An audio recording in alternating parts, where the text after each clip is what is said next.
there anything Trump can do, Michael Knowles, that you would say, I condemn it, and you hop off the Trump train, or are you going to tickle his taint for the rest of your fucking life? No, there have been plenty of Trump policies that I've criticized because he's only right about 99.78% of the time. So the First Step Act, I thought, was a misstep. But I would say the rest. Excuse me. I would say the rest of the administration has been very successful. What's your problem? Hey, folks, welcome back. I've seen some desperate arguments in my time, but Kyle Kulinski just took it to a level of vulgarity that tells you exactly how much the left has lost the plot. To me, this isn't just a debate anymore. It's a total emotional collapse.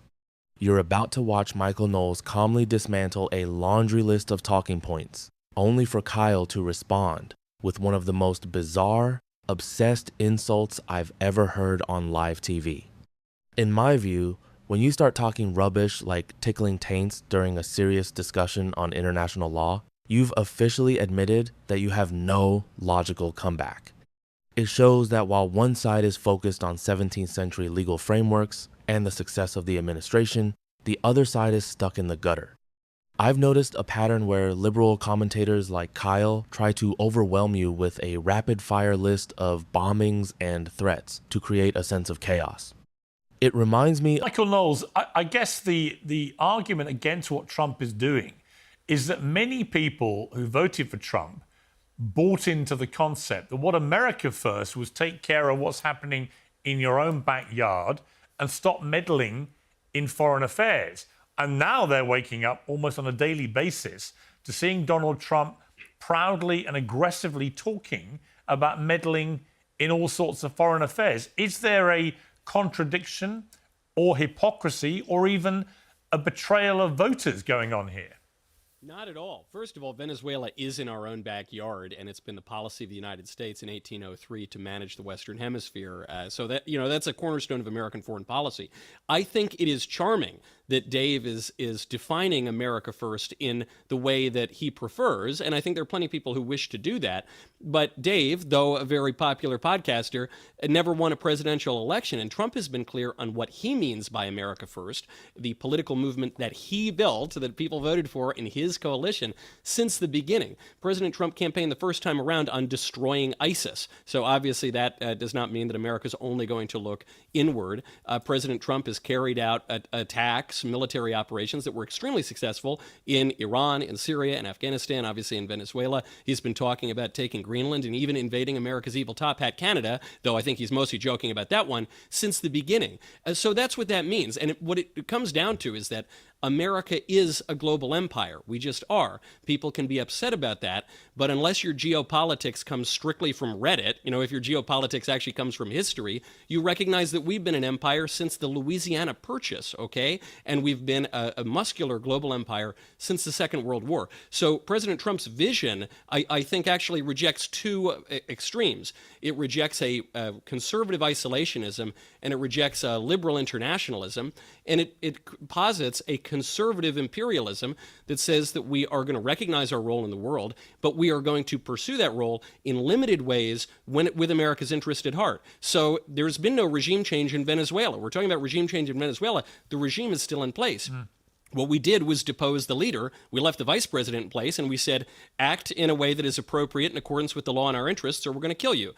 That's very different than a Bushy-era neocon regime change in Iraq. Even when we're talking about Iran, the Trump administration has not gone in a particularly overt way yet. But even there, we would be talking about a restoration of the Pahlavi regime, most likely, that goes back to 1925. So I grant there are all sorts of risks to interventions, but we're the global empire, and frankly, even the American Revolution comes out of wars of global empire. It comes out of the 7 Years' War, which itself was a derivation of the War of Austrian Succession. To pretend that we don't have a role in geopolitics is to ignore all of American history.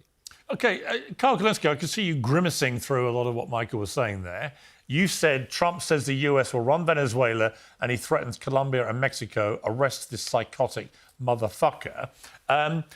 Before I get you to expand on that thesis, the point I was making to Dave, if I want to elaborate on where I sit with this, because I've had a bit of time to look at this play out, is you look at Maduro. Everyone thought, my God, this is going to be World War III. Actually, Maduro's going to end up in a New York courtroom and he's been got rid of. Everyone seems to agree that's a good thing for not just the Venezuelan people, but the world. no American troops died in what was an incredibly efficient surgical military strike to get him out of there. And if you have a more compliant leader of Venezuela, albeit part of the same regime, that can probably only be a good thing. If you look at the argument about Greenland, for example, I've been struck by some of the people that I didn't expect to think this was a good idea.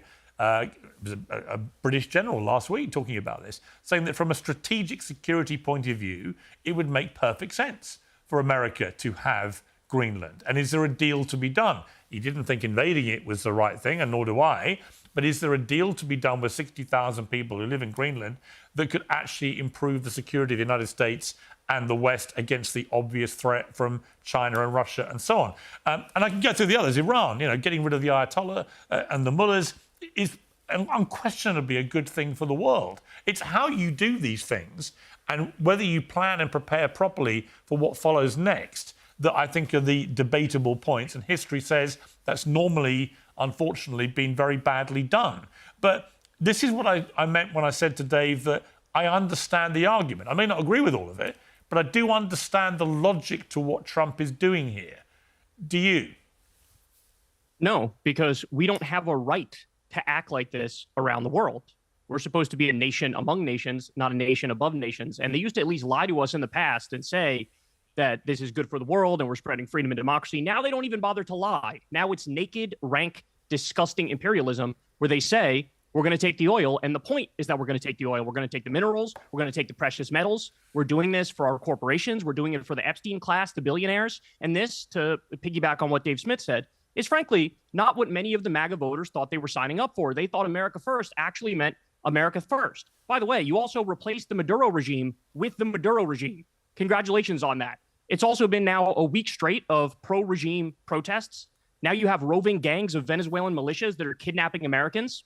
But again, I come back to the fundamental point, which is if you sign on to stuff like this, you're saying might makes right and the law of the jungle is back. What you're saying is China has a right to go into whatever smaller country they want and depose the leader and say we're doing it because we can and we have the right to do it and we have bigger guns and there's nothing you can do to stop it. So they're never going to address that fundamental question, which is why do we have a right? Do we actually believe in international law, or was that all a joke? Are we rolling the clock back to the 1700s and the 1800s, and we're going super primitive style here? And I think the answer to that is yes, they want to go super primitive style. International law goes back to antiquity. It's not some creation of modernity, whether we're talking about the 1700s or the 20th century. The Geneva Conventions, the Nuremberg Tribunal, the Geneva Conventions and the Nuremberg Tribunal? Yes, those exist, but international laws, the jus gentium goes back to antiquity. However, unfortunately, a lot of our liberal friends think history began a few decades ago. The League of Nations was useless. It fell apart, and that's why we had the UN. That's why we had the Geneva Convention. Right, I'm talking about millennia ago, because we looked not at merely piles of millions but it's true. of Woodrow dead Wilson bodies, failed and with we the said League of that's a Nations. bad idea. We looked at piles of millions of dead bodies and said that's a bad idea. Let's not do that anymore. Let's actually have a framework and rules and laws. And Trump is blowing that up. By the way, he bombed fishing boats from Venezuela, Trinidad, and Tobago, and Colombia. He just did the regime change in Venezuela. He bombed Yemen and Somalia and Nigeria and Iran. He's threatening Greenland and Panama and Canada and Cuba and Mexico. And you sit there the whole time and act like it's okay. Oh boy, Kulinski has really lost it there, isn't it? While he is busy screaming about international laws that haven't been relevant for decades, Michael Knowles just walked in and told the truth that the Washington elite are too afraid to say out loud, America is a global empire. In my view, this is the final evolution of the America First movement. It's not about hiding in our own backyard.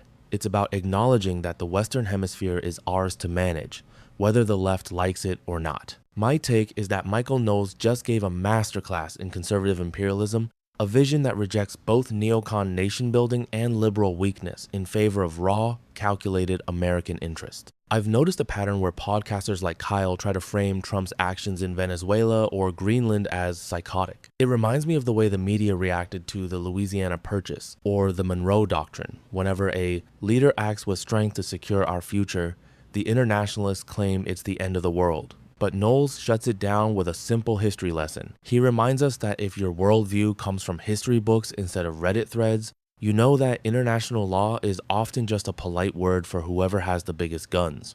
If you're ready to stop pretending we live in a nation among nations and start acting like the nation above nations, you're going to love what happens next. By the way, if you are liking the video, please give it a like and subscribe to the channel. It really helps us to keep producing more of these breakdowns. Now, let's get in. Is there anything Trump could do, Michael Knowles, that you would say, I condemn it, and you hop off the Trump train, or are you going to tickle his taint for the rest of your fucking life? No, there have been plenty of Trump policies that I've criticized because he's only right about 99.78% of the time. So the First Step Act I thought was a misstep. But I would say the rest. Excuse me. I would say the rest of the the administration has been very successful. What's your problem? What's my your problem criticism? is that you're a cuck and you're a hack and you're not an independent thinker and you're meat riding Trump. Why do you say and that? You know that what he's doing in imperialism answered your and question. you don't care. I just answered your question and I corrected Congratulations. You rented your brain to a war criminal, pedophile, rapist. I hope you're happy. A war criminal, pedophile, rapist? Do you brought up a point. You brought up international law, and you made a very false point, a dumb point, which is that international law began only a few hundred years ago. I corrected you, and I pointed out that the international law is part of the Western tradition. Excuse me one second. It goes back to antiquity. It's a principle of the jus gentium. And then you said, well, international law has failed because of the League of Nations failure, which I think is actually undermining your argument and proving my point and proving Trump's point, because the liberal internationalism that was established by people like Woodrow Wilson did, in fact, fail, which is why we need to restore an older and more classical conception of the international order, which is precisely what Trump's doing. So I think you've hoisted yourself with your own petard. And then you just make a lot of vulgar sort of non sequiturs because you don't have a leg to stand on. All right, let me bring in... Let me ask you this question. Hold on, Piers. Let Let me ask him a question real quick. Tell me the name of the Minister of Defense in Venezuela. I don't know.